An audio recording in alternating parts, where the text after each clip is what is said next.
सत साहेब।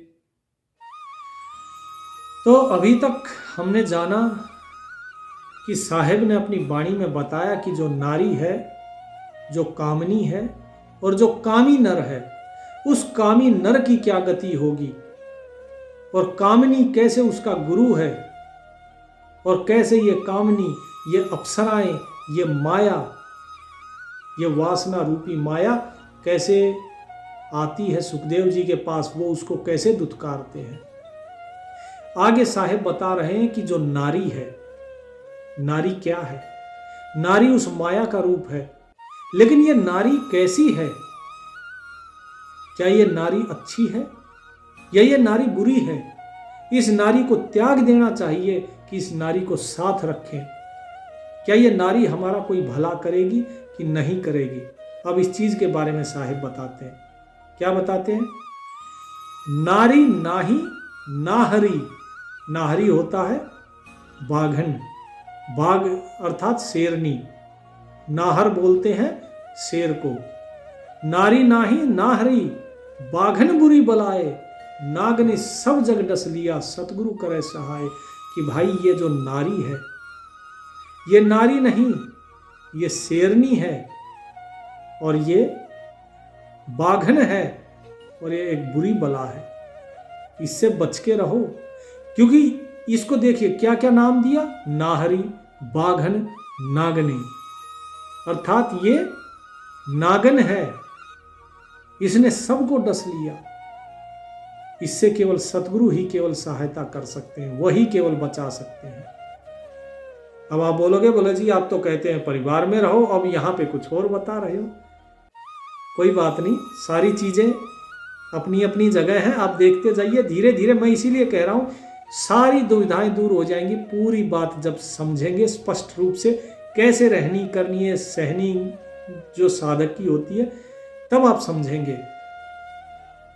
अब आगे क्या बताते हैं कि नागनी सब जग डस लिया, जीती गावे ख्याल। और यही चीज आगे चलती जा रही है। नारी नाही नाहरी, बाघन है विकराल, नागन सब जग डस लिया, ना कुछ हाल हवाल। और नागन सब जग डस लिया, सतगुरु लिए छुटाए। तो ये सारी चीजें बताई हुई है यहां पर साहिब ने कि केवल सतगुरु ही बचा सकते हैं। इसकी तो ऐसी चाल है जैसे सर्प की, सांप जैसे झुकता है, ये ऐसे झुकती है, लेकिन ये झुकती है किस लिए? डसने के लिए। सांप पीछे झुकता है फिर डंक मारता है, वहीं से डंक नहीं मारेगा, पहले पीछे झुकेगा और जब झुके तो वो डंक मारने के लिए। इसी तरह शेर भी जो है जब झुकता है तो झुकता है ताकि वो उछल के अपने शिकार पे हमला कर सके। इसीलिए यहाँ पे बाघन, शेरनी और नागिन की बात कही है। इसके आगे क्या बताते हैं? ज्ञानी ध्यानी सब डसे, क्या दाता क्या सूम, सब जग घाणे घा लिया, बड़ी मचाई धूम। कि इस नारी ने, इसने ज्ञानी ध्यानी सबको डस लिया, चाहे कोई दानी हो या कोई कंजूस हो, चाहे कोई सूम हो, इसने सबके घर में जो है अपना बासा बनाया हुआ, घर बासा किया हुआ है। इसने खूब धूम मचा रखी है, सब जगह इस माया का ही सब कुछ चल रहा है। कैसे चल रहा है? सब जग घाणे घा लिया, बड़ी मचाई रोल, तपी उदासी ठग लिए, ले छोड़े जमपोल। इसने तपियों को, जपी ज्ञानियों को, ध्यानियों को, सबको पकड़ के उदासियों को क्या किया? यमराज के द्वार पर पहुंचा दिया। बोले लो जी, लेके आ गई शिकार। ये है। आगे क्या बोलते हैं? अब आगे और भी किस किस को फंसाया देखिए। अब आप सोच रहे होंगे कि ये मुक्त है, नहीं, सुनिए। नारी नाही नाहरी, खाती है दरवेश। किसको? दरवेश को। विष्णु विशंभर से रते, मोहे शंकर शेष। शिव, विष्णु, दरवेश, इन सब को भी नहीं छोड़ा। ये भी इसी माया, इस वासना के चक्कर में है। और क्या कहते हैं? नारी नाही नाहरी, सिर तोरा रविचंद, 3300 देवा डसे, पकड़ लिए हैं इंद। कि भाई इसने 33 देवी देवता, 33 प्रकार के जो हैं, 12 आदित्य, 11 रुद्र, 8 वसु, 2 अश्वनी कुमार, सबको इसने डस लिया है। ये ऐसी नागनी है, इसने किसी को नहीं छोड़ा। आगे क्या कहते हैं साहिब? साहिब कहते हैं नारी नाही नाहरी, बाघन है महमंत, ब्रह्मा का आसन डिग्या, कहा करेंगे पंथ। अरे और क्या रास्ता देखोगे जब ब्रह्मा का ही आसन डिगा दिया, जिसने सारी सृष्टि को पैदा किया, उसी ब्रह्मा को नहीं छोड़ा। जीव बापुरे की कौन चलावे, पकड़ लिए भगवंत, इसने जीवों की बताओ क्या बिसात है, इसने तो भगवान को भी नहीं छोड़ा।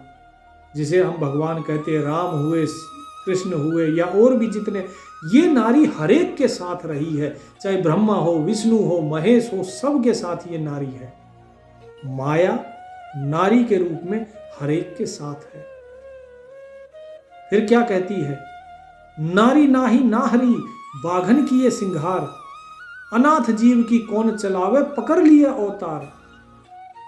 भाई की अनाथ जीव, अनाथ मतलब जिसका कोई सहारा ना हो, ये तो उस परमात्मा से जीव बिछड़ गया, अब यहां पे फंसा हुआ है बेचारा, इसकी क्या गति होगी, इसने तो अवतारों को भी नहीं छोड़ा। क्या कहती है कि बाघन नारी नाही नाहरी, बाघन है महमंत, सतगुरु के प्रताप से उबरे कोई एक संत। कोई एक आधा संत ही जो है वही उबर पाया है, नहीं तो इस माया ने किसी को नहीं छोड़ा। और वो भी कैसे, सतगुरु के प्रताप से। आगे क्या कहते हैं, अब यहां पर बताते हैं साहिब कि जब साहिब के साथ माया का, इस नारी की जब वार्ता हुई, वो बताते हैं क्या, बाघन आई रे बगनी, बाघन आई रे बगनी, नागिन खाती है ठगनी, नागिन खाती है ठगनी, मुनियर मोहे है दूती, मुनियर मोहे है दूती, सतगुरु के काली कूती, सतगुरु के काली कूती। कि ये जो बाघन आ गई है, ये नागनी आ गई है, ये सबको ठगेगी, सबको खाएगी। इसने मुनियों को मोह लिया, लेकिन ये सतगुरु के सामने कुत्ती बन के रहती है, अर्थात दासी बनकर रहती है। फिर क्या कहते हैं, इंद्र कह तो पटरानी, ब्रह्मा भरता है पानी, पल शंकर पलकों पर राखे, वृषभ पर चढ़कर हाक है। कि इंद्र की पटरानी बनी हुई है ये उर्वशी, ब्रह्मा इसका पानी भरता है, अर्थात सावित्री। उसके बाद क्या बोलते हैं, शंकर पलकों पे राखे, कौन है, पार्वती। बैल पे बैठे रहते हैं ना शंकर पार्वती दोनों, बोले बैल पे बैठ के हाँक रहे हैं अब बैल। आगे क्या बोलते हैं, विष्णु बिलावल बीना है, लक्ष्मी स्यो लोलीना है, त्रिगुण ताना है पूरा, साधु निकसेंगे सूरा। कि भाई इसने इन तीनों गुणों को, अर्थात ब्रह्मा विष्णु महेश, तीनों को इसने जो है फंसा लिया। कोई साधु ही यहां से निकल सकता है इससे। या मलमूत्र की काया, नारी के बारे में क्या बताया कि यह मलमूत्र की काया है, लेकिन दुर्वासा गोता खाया, डाकने डांडे रेव डोबे, बैठी पास नहीं शोभ है, माया सतगुरु सुवट की, जोगन हमरे क्यों भटकी। अब यहां क्या बताते कि ये माया, कि माया तू क्या है, तू सिर्फ एक मलमूत्र की काया है। नारी के बारे में बता रहे हैं कि तू सिर्फ एक मलमूत्र की काया है, तूने दुर्वासा को फंसा लिया, लेकिन तुम हमारे पास क्यों आकर बैठी हो। साहिब यहां कह रहे हैं माया को, जब माया सतगुरु के पास आकर अटकी, रुकी, तो साहिब बोले जोगिन हमरे क्यों भटकी, क्यों आई तू यहां पे हमारे पास। हम तो भगलीगर जोगी, भगलीगर अर्थात भगल ये संसार, भगलीगर अर्थात तो परमात्मा इस संसार को रचने वाला, कि हम तो भगलीगर जोगी, हम तो उसी के योग में हैं। हम तो भगलीगर जोगी, हम नहीं माया के भोगी, हम नहीं माया के भोगी, तो में झगड़ा है भारी, तो में झगड़ा है भारी, मारे है बड़ छत्रधारी, मारे बड़ छत्रधारी। कि तेरे अंदर बहुत झगड़ा है और हम तेरे अंदर नहीं फंसेंगे, क्योंकि हम माया के भोगी नहीं है, हमें माया चाहिए ही नहीं, हम तेरे फंदे में नहीं फंसेंगे। तूने बड़े बड़े चक्रवर्ती सम्राटों को नहीं छोड़ा, बड़े बड़े छत्रधारी तूने मार दिए। सेवा कर सू मैं नी की, सेवा करसू मैंने की, हमको लागत है फीकी, हमको लागत है फीकी। क्या बोलती है कि मैं आपकी बहुत प्रकार से सेवा करूंगी। बोले नहीं, हमको लागत है फीकी, हमें तू फीकी लगती है, तू जा, तेरा यहां कोई काम नहीं। बोला हमरी सार नहीं जानी, अरे तय तो घाल दई घानी, अरे तय तो घाल दई घानी, कि तूने हमारी सार नहीं जानी, अभी तक मुझे जाना नहीं, तो यहां अपना डेरा जमा रही है। चलती फिरती क्यों नाही, चलती फिरती क्यों नाही, हम रहते अवगत पदमाही, हम रहते अवगत पदमाही, कि हम तो उस परमात्मा के साथ एक रहते हैं। तू यहां क्या, तू चलती फिरती क्यों नहीं बनती, यहां से क्यों यहां बैठी है। यहां नहीं रुकना, तेरा हमारा कभी मेल नहीं हो सकता। अरे तू गहली है गोली, अरे तू गहली है गोली, दाग लगावेगी चोली, दाग लगावेगी चोली। बोले जा तू, नहीं तो दाग लगाएगी अपने, कि तू देख गई थी किसी के पास, संत महात्मा के पास, और वहां से फटकार खा के आई है, जा भाग जा यहां से। अभी भी कहता हूं, मेरा अंजन है नूरी, मेरा अंजन है नूरी, अंदर महके कस्तूरी, अंदर महके कस्तूरी, तुम किसी राजा पे जाओ। क्या बोलती है माया, कि मेरी आंखें जो है वो नूरी हैं, कि मेरी आंखों को देखो, मेरी आंखें नूरी हैं, मेरी खुशबू को देखो, ऐसा लगता है जैसे अंदर कस्तूरी महक रही हो। रिझाने की कोशिश करती है सतगुरु जी को, जो है यहां पे बता रहे हैं कि कैसे डोरे डालने की कोशिश कर रही है। लेकिन क्या कहते हैं साहिब, बोले तुम किसी राजा पे जाओ, तुम जाओ किसी राजा के पास जाओ, हमरे मन नहीं भाओ, कि हमारे मन को तुम नहीं भाओगी, जाओ तुम, हमें अच्छी नहीं लगी, तुम जाओ। बोले मैं तो अर्धंगी दासी, मैं तो अर्धंगी दासी। बोले मैं दासी हूं तुम्हारी, तुम्हारी अर्धंगी बन के रहूंगी। बोले ना, हम हैं अनहदपुर वासी, हम हैं अनहदपुर वासी। साहेब कहते हैं, बोले ना, इस अंग का क्या करेंगे। बोले हम तो अनहदपुर के वासी हैं, हम इस संसारी नहीं, तुम छोड़ दो, जाओ तुम। तो क्या कहती है, हमरा अनहद में डेरा, हमरा अनहद में डेरा, अंत न पावेगी मेरा, अंत न पावेगी मेरा, कि मैं उस अनहदपुर का वासी हूं और तू मेरा अंत नहीं पा सकती, क्योंकि हमारा तो स्थान ही वहां पर है। तो इस संसारी लोगों के पीछे जा, मेरे साथ तेरा कोई मेल नहीं होगा। हम तो आज जुगादिन जी, हम तो आज जुगादिन जी, अरे तुझ माता कहूं अकधी, अरे तुझ माता कहूं अकधी, कि मैं तुझे माता कहूं या मैं तुझे बेटी कहूं, क्या कहूं तुझे। तो क्या बोलती है, बोले अब मैं देऊंगी गारी, अब मैं देऊंगी गाली। बोले तू मुझे माता कहता है, तू मुझे बेटी कहता है, अब मैं तुझे गाली दूंगी। तो साहिब क्या कहते हैं, बोले हम तो जोगी ब्रह्मचारी, हम तो जोगी ब्रह्मचारी।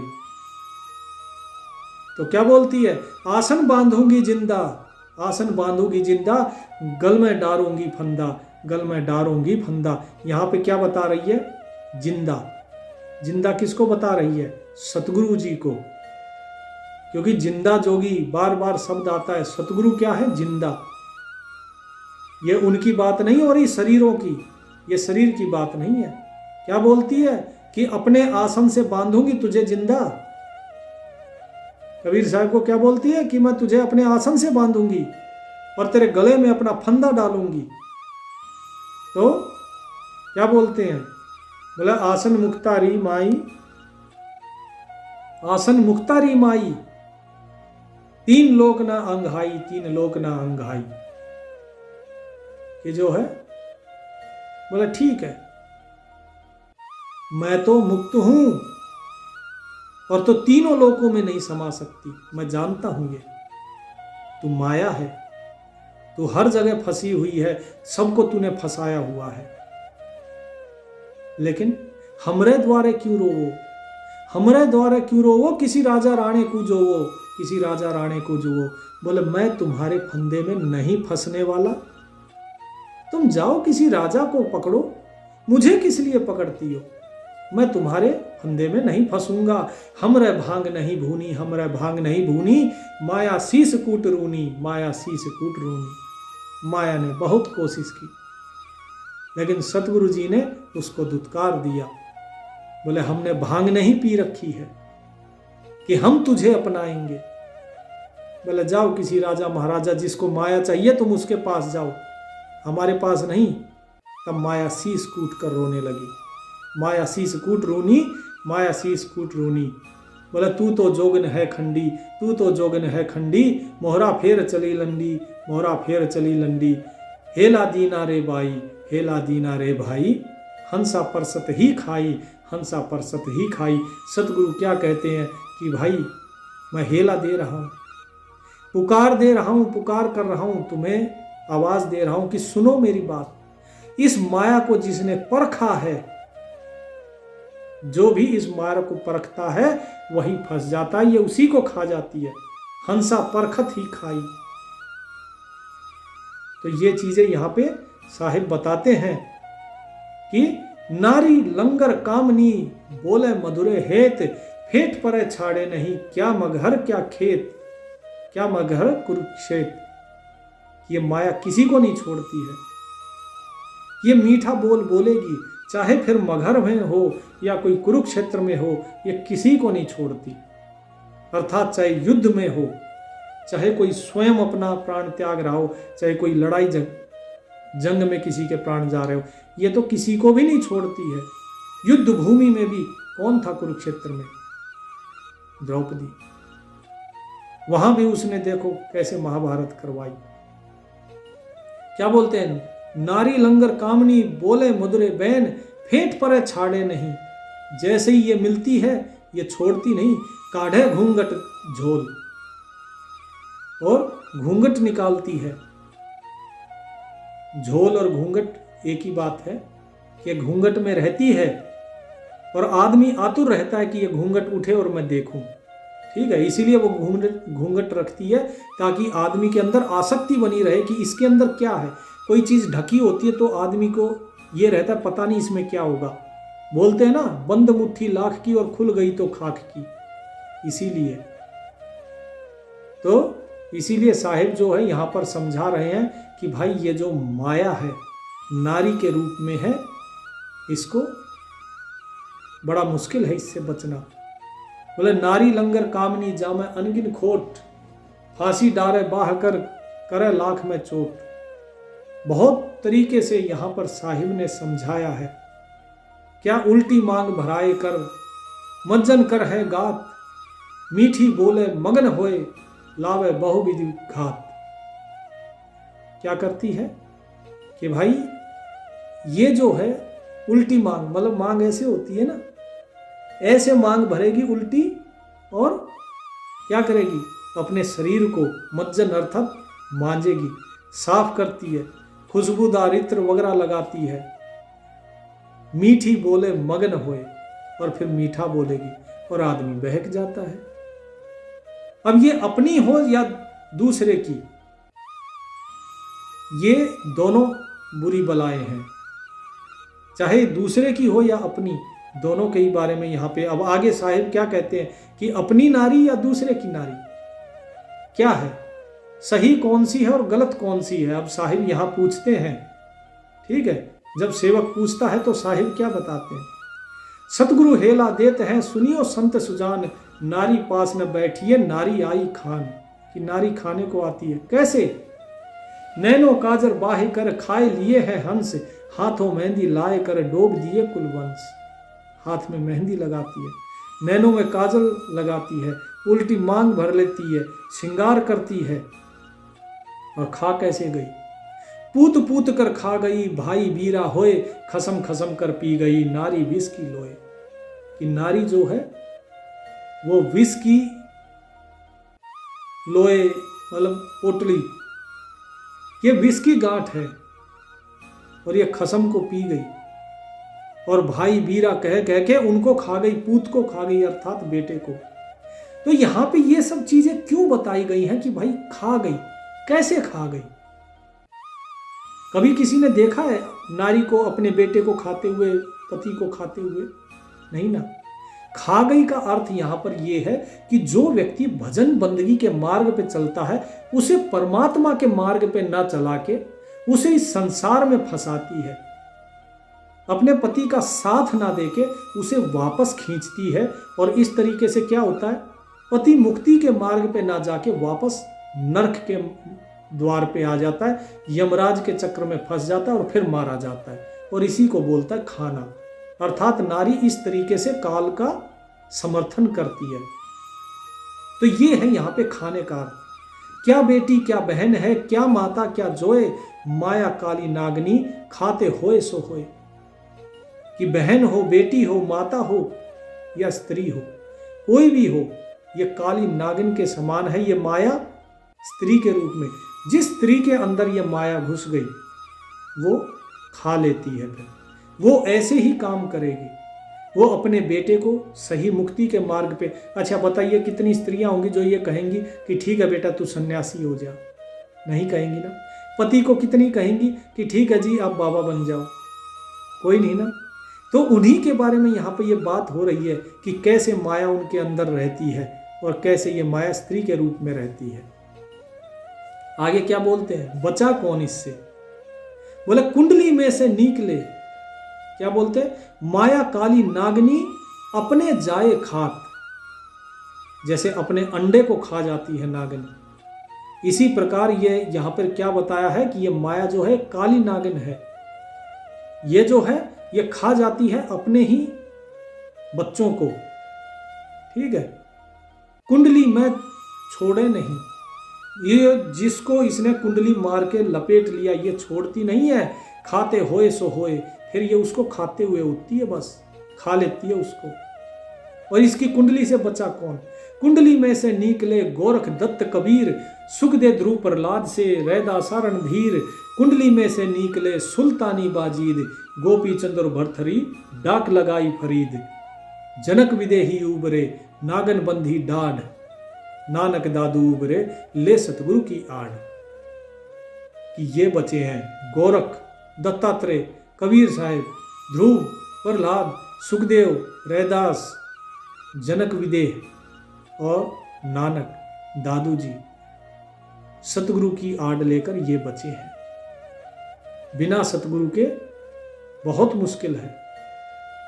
तो इसीलिए बार बार बोला जाता, जो बोलते ना, बोला जी नाम मिल गया अब गुरु की क्या जरूरत है? गुरु की यहाँ जरूरत है। नाम तो मिल गया लेकिन व्यक्ति भटक जाता है, मार्गदर्शन कौन करेगा फिर? आगे क्या बताते हैं? आगे बताते हैं कि 3 लोग घाणी घली, 14 भुवन विहंड, माया नागिन खा लिए सकल द्वीप 9 खंड। कि इसने सारे द्वीप, 9 द्वीप और सारे खंड सब खा लिए इसने। अब क्या बोलते हैं कि पर नारी नहीं परसिए, होगा हाल बेहाल, पारस पूंजी जात है काकर साटे लाल। कि दूसरे की नारी कभी नहीं उसकी तरफ देखना, अपनी नहीं दूसरे की जो है उसकी तरफ कभी नहीं देखना। क्या बोलते आगे, कामी कोयला हो गया चढ़े न दूजा रंग, पर नारी शु बंध गया कोट कहो प्रसंग। उसे कितना भी समझा लो, फिर जो दूसरे की नारी से बंध गया वो कामी व्यक्ति कोयले के समान होता है, फिर उस पर दूसरा रंग नहीं चढ़ सकता। उसको फिर कितना ही समझा लो वो नहीं समझ सकता, फिर वो खत्म ही होना है। अर्थात वो व्यक्ति मर जाता है लेकिन बचता नहीं है। क्या बोलते हैं कि आवत मुख नहीं देखिए, जाते की नहीं पीठ, क्या अपनी और क्या और की सभी नार अंगीठ। कि आती हुई किसी भी नारी का मुख नहीं देखना चाहिए और जाती हुई नारी की पीठ मत देखो। ठीक है, चाहे वो अपनी हो या किसी और की, ये सभी नारियां जो है क्या है, अंगीठी बताई है। अंगीठी में जैसे कोयला जलता है, अगर देख लिया तो वो वासना की आग फिर तुम्हारे अंदर भी भड़केगी और तुम फिर डूब जाओगे। क्या बोलते हैं, क्या अपनी क्या और की सब ही एक कै नार, पारस पूंजी जात है खिस्ता बिंद संभार। कि भाई तुम्हारा जो तत्व है, जो तुम्हारा ये बिंद है, बोले इसको व्यर्थ होने से बचा लो, ठीक है। इसीलिए चाहे अपनी हो चाहे और की, जरूरत के लिए हर चीज होती है, लेकिन जरूरत से अलग वो वासना है, उससे बचो। तो इसीलिए जिस चीज का जो प्रयोजन है उसे उसी चीज के लिए ही यूज करना चाहिए। जहर दवाइयां बनाने के लिए भी प्रयोग होता है, लेकिन उसको दवाई के लिए ही प्रयोग किया जाना चाहिए। अगर उसको वैसे खाए तो क्या होता है? मृत्यु। तो इसीलिए ये साहिब समझा रहे हैं, बोले बोलूंगा निरपक्ष होए, जो चाहे सो होए, क्या अपनी क्या और की, सभी एक है जो है, चाहे अपनी हो चाहे दूसरी। सारी नारियां बोले, सारी पत्नियां बोले एक ही जैसी होती है, ठीक है। बोले बोलूंगा निरपक्ष होए, जो चाहे सो होए, घर घर दीपक जलत है, सबकी एक है लोए। बोलूंगा निरपक्ष होए, जो चाहे सो कीन, क्या अपनी क्या और की, सब ही नार मलिन, कि सारी नारियां मैली हैं, मलिन है, पतिव्रता नहीं बताया। तो यहां तक साहिब ने समझाया है नारी के बारे में कि नारी किस प्रकार नरक का द्वार है, किस प्रकार नारी काल के जाल में फंसाती है, किस प्रकार नारी जो है वो नरक की तरफ जीव को ढकेल देती है।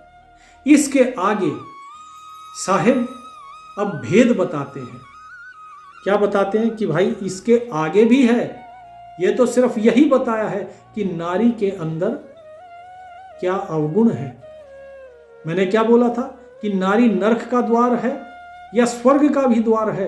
आगे वो भी बताएंगे कि किस प्रकार है और कौन सी नारी है वो, और कैसी होती है और कैसी रहनी होती है, और व्यक्ति को कैसे रहना चाहिए। तो अगला भाग जरूर देखिएगा। सत साहिब।